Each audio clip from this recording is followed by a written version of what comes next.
Hey guys, it's Chuck Quinton here, and I want to talk to you about a couple things that I see all the time and are a huge cause of why people don't improve on average. And for the most part, honestly, it's kind of the same thing over and over again.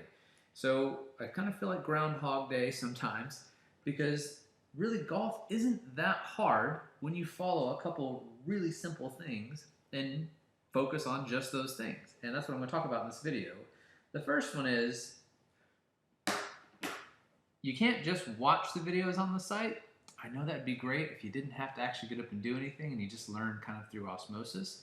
But it doesn't work that way. You actually have to get up and do drills. And so what are those drills? Well, let's take a look at them. So here on the left, I want to walk you through. This guy's got a great golf setup. He's a member of the site. He's been doing the drills, but he's missed a couple big picture things. And again, they're the same things I see over and over and over again every day.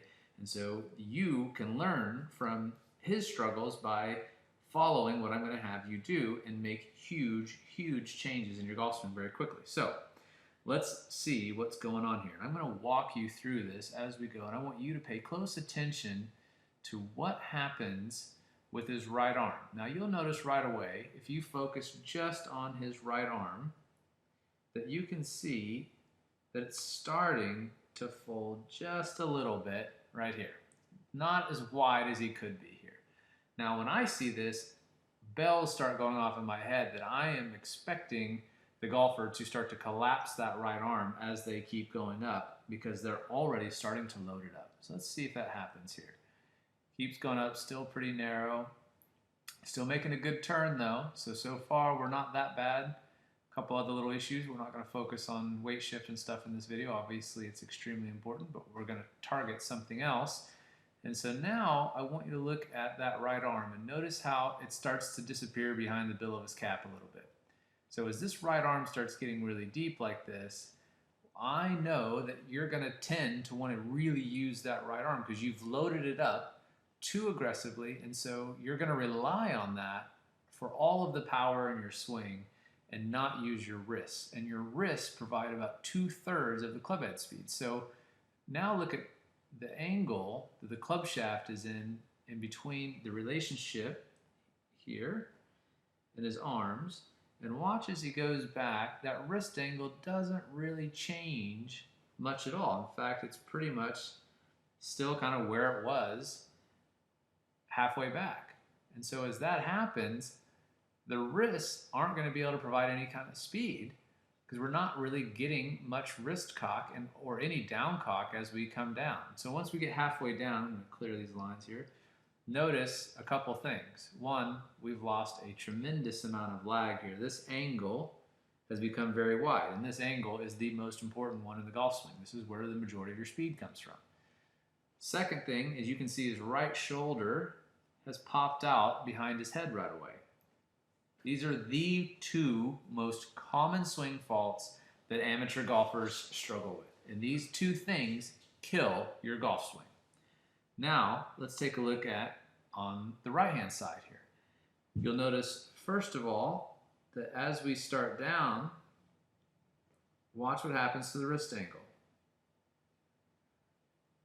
Now we'll put it about the same spot where his left arm is about where it is on the left side of the screen. And now draw a couple little lines here, slightly different angles here.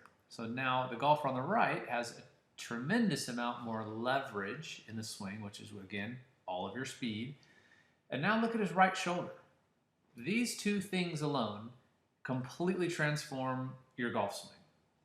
The right shoulder not popping out from behind your head like you see over here on the left, and the left wrist maintaining that angle is the difference between a scratch golfer and a 15 handicap golfer. It's literally these two things. And you can see some other things here. Obviously his back is still facing the target here on the right? So we still have this angle. And notice he's not pushing off his right knee like he is over here. Because I took his right hand off the club, he's not using the right side of his body, not overusing the right side of his body. I like to think of the right arm as somewhat of a passive conduit. Yes, you can start to use it to throw a little bit, to add speed to it, but that's graduate level stuff. We want to get the big picture stuff first. And if we don't have that, then we're going to be in mega trouble. And these two things, if you look at these, and we've got a bunch of lines here, let's clear those out a little bit. This is all the difference between a really good golfer and a high handicap golfer. That's it. If we keep going down, you're going to see a ton more lag. And he's not doing anything to try and create or maintain this lag. He's just not throwing it away by overusing the right side. So you can see now, obviously, on the left, he's got nothing left to hit with here. There's no angle. Imagine hitting a nail with a hammer with no wrist angle. Obviously, it's not going to work out really well. This golfer on the left, same guy, obviously, no right arm. Notice his shoulders are chilled out still, his arms are relaxed, and he's got leverage to then release at the ball. So, how do we get to this point in the golf swing? Well, it's going through this sequence of drills in the RST 5-step system. You add the right arm as the last phase of your golf swing. So what are you going to feel?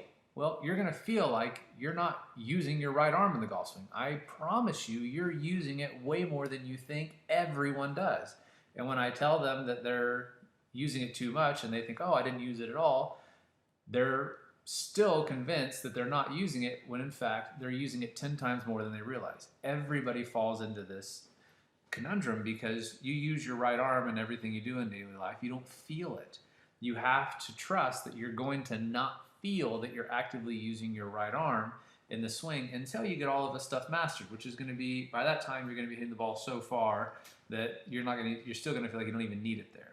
My goal for you as you go through the RST 5-step system is that you get to the point where you almost forget to put your right hand on the club at address.